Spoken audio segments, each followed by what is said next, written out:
Ça fait un moment que les gens apprécient de plus en plus Urbex. Il y en a beaucoup qui regardent sur YouTube et il y en a aussi de plus en plus qui en font. Et parmi ces gens qui en font, il y en a qui tombent sur des trucs très bizarres. D'ailleurs, je vous ai déniché une petite histoire que j'ai trouvée sur internet. Vous allez vous régaler. Avant de commencer, je dois vous annoncer les gars, dans les histoires, j'ai rajouté l'histoire d'un abonné. Dites-moi dans les coms laquelle vous pensez que c'est. Et surtout, n'oubliez pas de vous abonner et de lâcher un like s'il vous plaît. Vous êtes prêts ?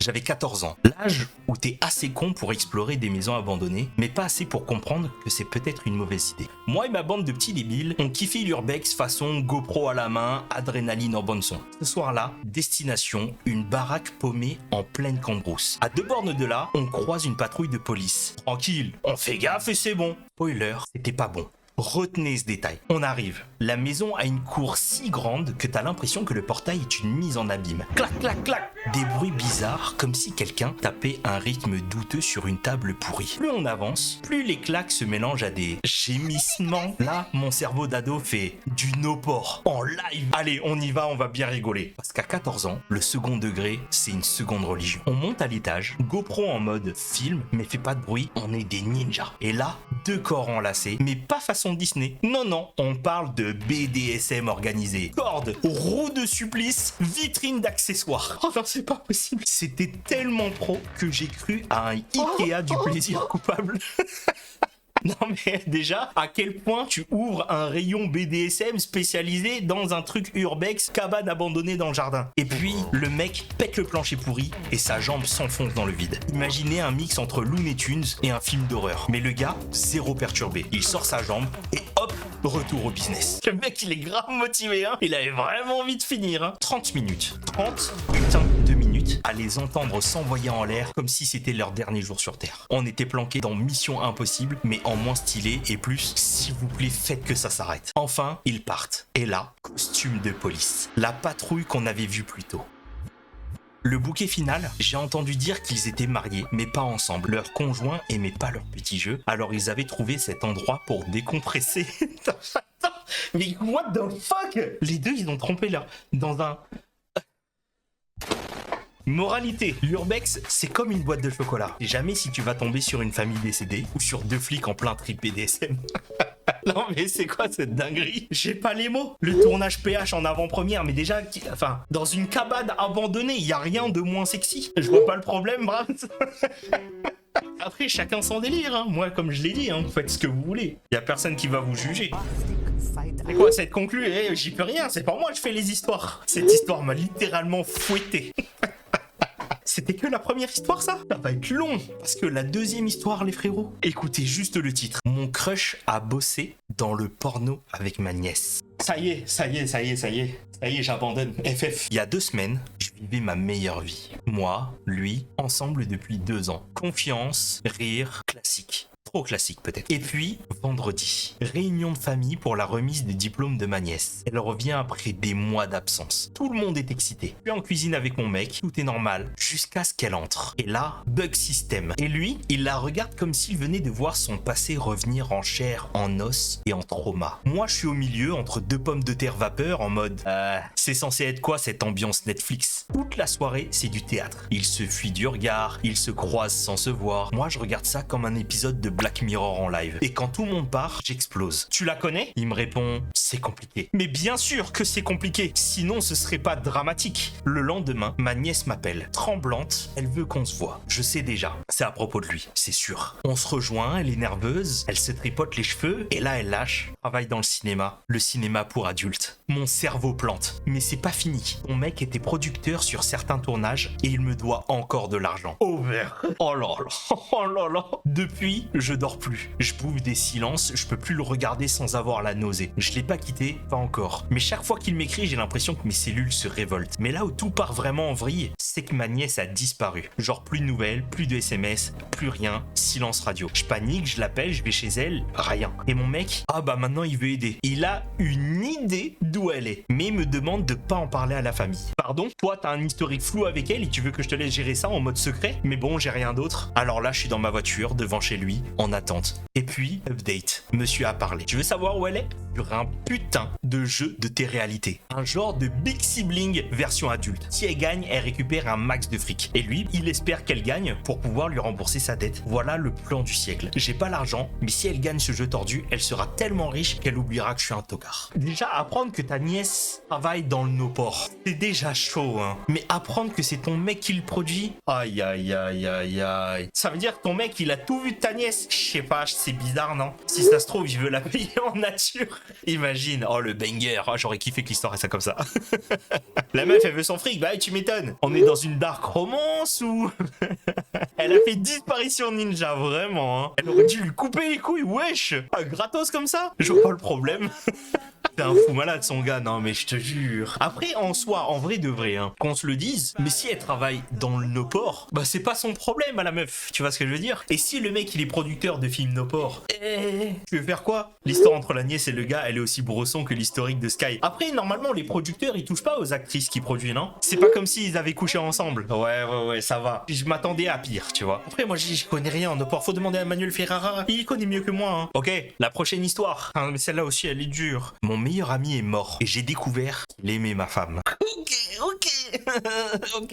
Il y a des vérités qui explosent et d'autres qui s'éteignent doucement dans un vieux carton. Mon meilleur ami est mort il y a quelques mois. Problème cardiaque. Il faisait attention à lui, il était jeune, personne n'a rien vu venir. Surtout pas sa femme. Elle était là avec lui dans la maison quand il est tombé. Depuis, elle a tout quitté. Nouvelle ville, nouveau départ. Trop de fantômes entre ses murs. Je comprends de ouf. Mais elle m'a demandé une faveur. Faire ses cartons, lier ses affaires, ranger son absence. J'ai accepté. Pour elle, pour lui et pour moi aussi un peu. Il y avait des boîtes dans le sous-sol. Vieilles photos, babioles, souvenirs d'une vie d'avant. Nous, enfants, ados, adultes, rire figé sur papier brillant. Je me suis senti mal. Trop d'émotions d'un coup. Alors j'ai refermé, j'ai scotché les souvenirs. Mais une boîte sortait un peu du lot. Récente, différente. Je l'ai ouverte et là, des photos de lui et de ma femme. Certaines anciennes, d'autres récentes et puis des lettres. Des lettres qu'il lui a jamais envoyées. La première, 2 mois avant que je la rencontre. Il écrivait comme quelqu'un qui avait plus rien à perdre mais encore tout à ressentir. Des mots retenus, des aveux entre les lignes et puis la dernière lettre, datée du jour de l'anniversaire de ma femme. Celle qu'on avait fêtée ensemble, c'est celle-là qui m'a un peu détruit. Il écrivait qu'il avait compris, que son moment était passé, que mon bonheur valait autant que le sien. Qu'il serait là quelque part pour veiller sur nous. Il n'a jamais rien dit, jamais franchi la ligne, pas une parole, pas un geste, rien qui trahisse ce qu'il portait depuis toutes ces années. Juste un silence et un amour qu'il a préféré garder enterré. Aujourd'hui, je regarde ma femme un peu différemment. Pas avec colère, pas avec doute, mais avec une ombre en plus. Une histoire parallèle qu'elle ignore peut-être, ou peut-être pas. Mais ce secret n'est pas à moi. Il l'a gardé jusqu'à la fin. Alors je ferai pareil. Je garde sa boîte. Je dirai rien parce que parfois aimer c'est savoir se taire, même après la mort. Et j'ai pas les mots.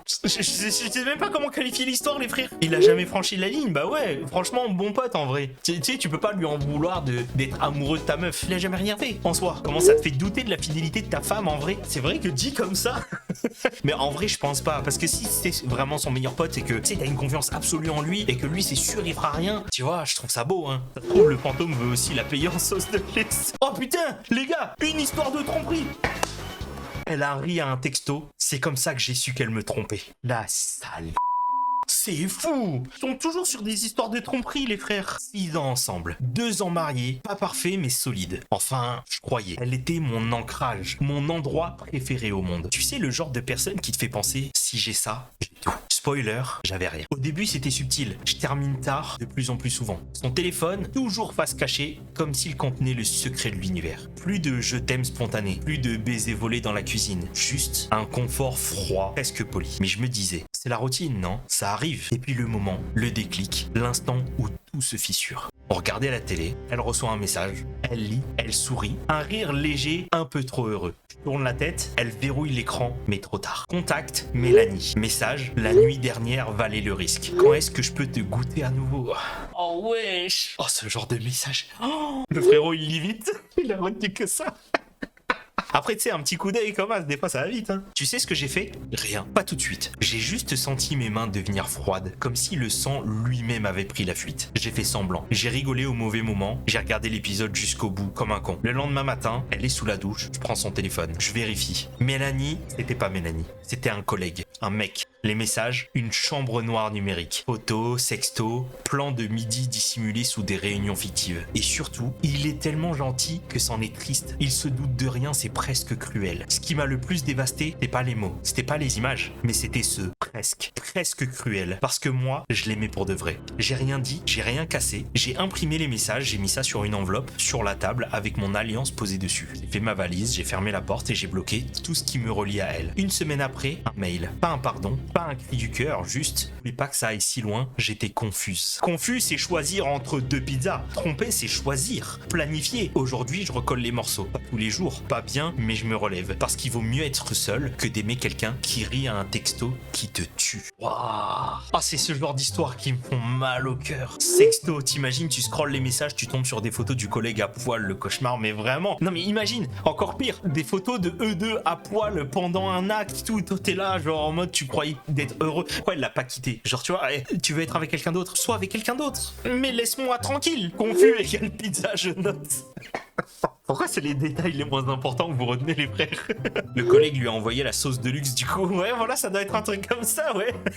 Si t'as des trucs à cacher, tu me le donnes pas ton foutu code. Après, non, je peux comprendre l'argument de... Il y a des gens qui veulent garder un peu une vie privée et tout. Moi, je pars plus du principe que si vraiment t'as un truc à cacher, à part pour les cadeaux d'anniversaire et de Noël, tu vois. Sinon, quitte la personne. Ça va plus vite. Moi, ça me dérange pas de passer mon tel, j'ai rien à cacher. Voilà, ça c'est bien. Le seul truc que j'ai à cacher, c'est les combats avec Sky. Non, mais ça, tu vois, la conversation avec Brahms, c'est pas à ma meuf que je dois le cacher, c'est au gouvernement. J'ai mis fin à ma relation le jour où mon ex a pas voulu que je touche son téléphone déchargé pour le mettre à charger le temps qu'elle couchait nos enfants. Couchez vos enfants. Ça, c'est une dinguerie. Moi, je parle un peu en connaissance de cause, mais les frères, si vous faites des enfants, faites les choses bien, je vous en supplie, au moins pour les enfants. Je vous lis la prochaine histoire ou pas? Le titre, c'est « J'ai couché avec le copain de ma fille ». Non, mais vas-y, casse les couilles. On a fait déjà 2-3 histoires là qui te parlent de cul, frère, j'en peux plus. Avant que tu hurles dans ton fauteuil, laisse-moi te poser le décor. On est en 97. À ce moment-là, j'ai 38 ans. Alcoolique, accro à la coke, pleine d'énergie mais pas la bonne. Ma fille a 18 ans, fraîchement majeure et déjà en train de sortir avec une catastrophe ambulante nommée Harry. 24 ans, une gueule d'ado star dans un boys band des années 80. J'étais pas une bonne mère. Je l'ai jamais battue ou quoi que ce soit, hein, mais j'étais, disons, absente. J'étais plus concentré sur le fait de me détruire la santé avec toutes sortes de produits illicites que de m'occuper proprement de ma fille. Mais malgré ça, je supportais pas ce mec. Mais pas pour les raisons que j'aurais dû dire à ma fille, genre, il boit trop, il est pas net, il est plus vieux, il te mérite pas. La vraie raison,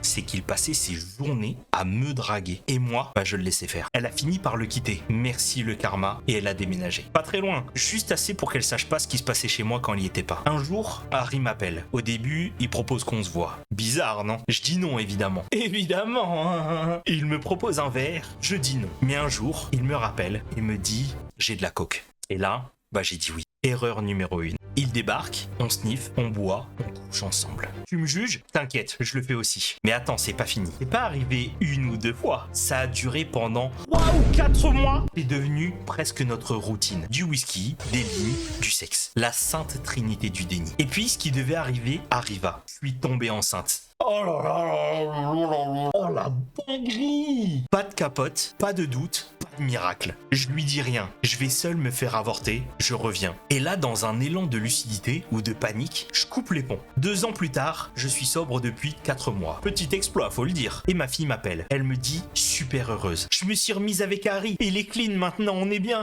Oh non, non, c'est pas possible, non. Et moi, ma colonne vertébrale s'est désintégrée. Elle l'amène à la maison. Il me regarde. Je le regarde. On partage ce moment silencieux qu'on pourrait sous-titrer « Putain de merde ». Quand elle quitte la pièce, il me dit « On dira rien, jamais ». Et moi, je hoche la tête et j'essaie de pas m'évanouir sur place. Update, 16 ans plus tard. Bien longtemps après quand même, hein. Ils sont mariés, ils ont un fils, mon petit-fils. Moi, j'ai eu une rechute. Ça fait maintenant 2 ans que j'ai plus touché à rien d'illégal, mais on sait. On se voit pas très souvent. Ils vivent maintenant de l'autre côté du pays, mais à chaque réunion de famille, chaque Noël, chaque photo, il y a des regards entre nous. Pas de tension sexuelle, non. Juste le rappel permanent qu'on a fait une dinguerie cosmique, un truc qu'on pourra jamais dire à personne, mais qu'on pense en silence à chaque fois qu'on croise les yeux de l'autre. Parfois, je regarde mon petit-fils et je me dis, il aurait pu être mon fils. Mon fils avec le mec de ma fille. Et là, je me félicite d'avoir choisi l'IVG. Parce que franchement, j'étais déjà en enfer. Pas besoin d'y élever un gosse. Non, mais c'est quoi ces histoires de fous là? On peut plus. IVG égale sage décision, c'est ouf, non? Drop the mic. Scénario Brother Stepmom de Degen. Attends, l'histoire elle date d'avant les années 2000. Je vois le problème pour le coup cette fois. Tu m'étonnes. Oh non, mais vas-y, je viens de lire le titre de la prochaine histoire, j'en peux plus. Ok. Une inconnue m'a avoué avoir trompé son mari pendant des années et c'était que le début. Je te jure, je voulais juste un verre de vin. Un apéro, 2 blagues nulles, une poignée de main corporate et rentrer chez moi. Mais non. Me voilà, costume bien repassé, badge avec prénom dans une salle remplie de gens en mode networking mais avec champagne. Je papote avec une femme, la femme de je sais plus qui, collègue d'un autre site. Au début c'était sympa, elle plaisante sur son mari, des trucs classiques. Ah, il met jamais ses chaussettes dans le panier à linge, il pense que cuire du riz c'est du talent culinaire. On rigole, on connecte. Puis elle baisse sa voix, se penche un peu vers moi et me dit « On s'est jamais vu, on se reverra probablement jamais. Est-ce que je peux te dire un truc que j'ai sur le cœur depuis trop longtemps ?» Moi naïf. Oui. Bim, j'ai une liaison, une vraie, une longue, pendant plusieurs années. Ok, mais bon, je suis un humain du 21e siècle, j'essaye de la rassurer. Ça arrive, c'est plus commun que ce que tu crois. Avec le nombre d'histoires que je raconte sur ça, oh que oui, c'est plus commun que ce qu'on pense. Elle me coupe. Non, attends, c'est pas ça le truc lourd. Elle me dit, il est mort, le mec. Décédé d'un cancer il y a 2 ans. Elle a pas pu le voir avant qu'il parte. Elle me regarde au bord des larmes en chuchotant. J'ai même pas pu aller à son enterrement, j'y suis allé plus tard, seul, sur sa tombe, je pouvais en parler à personne. Et moi, je suis là avec mon verre à la main, bloqué dans un coin d'une salle pro, en train de devenir le confident d'une tragédie romantico-morbide. Je voulais poser des questions, bien sûr, mais elle s'est ressaisie. Elle m'a dit merci, puis elle est partie rejoindre son mari. Celui dont elle se moquait gentiment au début. Celui qui, selon elle, savait pour la liaison, mais dont la femme du mec avec qui elle couchait, elle, ne savait rien. Ambiance, fin de soirée. Je crois que c'est terminé. Erreur. Elle revient, toute souriante, comme si de rien n'était, entourée de gens. Elle me tape dans le dos, dit qu'on a eu une conversation géniale, qu'elle a adoré papoter. Elle me demande mon numéro. Par politesse, je le donne. 2 jours plus tard, message. Elle me reparle de lui, me raconte comment elle l'a aimé, vraiment aimé, à quel point il lui manque. Et là, twist final. Je pense que mon mari est gay. Ça suffit, les plot twists. Ça suffit. On n'est pas heureux depuis longtemps. Et moi, toujours dans ma cuisine en train de relire ce message, toujours pas remis du fait que j'ai une confession de film dramatique oscarisable entre 2 vérines avocats crevettes. C'est pas une dinguerie. Dites-le alors, mais vraiment. Arrête de nous péter les couilles. Quitte ton mari. Le mec est devenu psychologue. Oh, non mais quel enfer. Oh, j'en peux plus là, les plot twists. Ok, c'est la dernière histoire. Elles m'ont fatigué les histoires ce soir, les frérots. L'histoire est plus what the fuck que la villa décarorisée, je te jure. Ok, je vous raconte la dernière anecdote, comme ça on peut se reposer. La demoiselle d'honneur fait des sous-entendus d'un plan à 3 avec les mariés. Vas-y, c'est bon. C'est quoi tout ça là? Hier soir, c'était le dîner de répétition. Toast, émotion, un peu de vin, des rires, et puis elle. La demoiselle d'honneur. Sublime robe, sourire éclatant et un niveau d'alcoolémie qui dépassait celle du DJ. Elle prend le micro, et là, entre 2 blagues beaufs et un souvenir gênant de coloc, elle balance. On sait jamais ce que l'avenir nous réserve. Peut-être qu'on finira en plan à 3. Oh non, tu fais pas ça. Au pire, tu le dis quand ils sont que tous les deux, tu sais. Silence. Un rire gêné et un oh waouh lancé dans le fond. Ça, c'est moi au fond du mariage, je fais oh waouh. Moi, j'ai regardé mon assiette de risotto en espérant qu'elle s'ouvre pour m'engloutir. Et puis, elle le redit dans la même putain de phrase. Non, mais sérieusement, un petit trio, qui sait? La salle entière a basculé de hihi awkward à je veux mourir dans ce centre de conférence. Les mariés gênés. Le genre de sourire qui dit rira bien, qui rira loin d'elle. Tu m'étonnes. Mais attends, c'est pas fini. Aujourd'hui, jour J, la demoiselle d'honneur revient à la charge pendant les préparatifs. Je plaisantais, hein? À moins que vous soyez ouvert à une relation à 3.